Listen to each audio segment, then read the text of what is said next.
Yun. Tao po. Pwede po kay Alexa. Andiyan po si Alexa.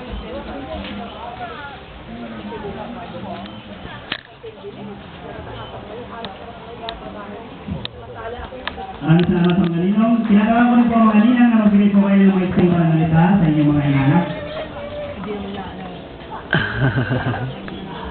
Anong ginagawa nyo? Wala. Ha? Naglalaro kayo dyan? Tingnan nyo sa bintana. Tingnan ang bahay nyo. Tingnan ko nga. Oh, ganda naman pala ng bahay nyo eh. Sinong mami? Sinong anak? Sino ba yan? Si ate? Ano pa? Ate Pauline? Ano? Si ate Colleen. Si ate Colleen pala ang mami.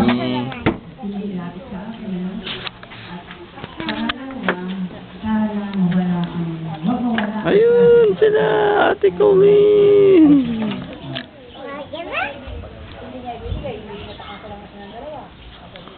Kung meron pa yung mga gustong magbigay ng salita sa mag-asawa, inaanya ako po kung lumapit sa harapan at papalain po natin ang pagkasama ng mag-asawa nito.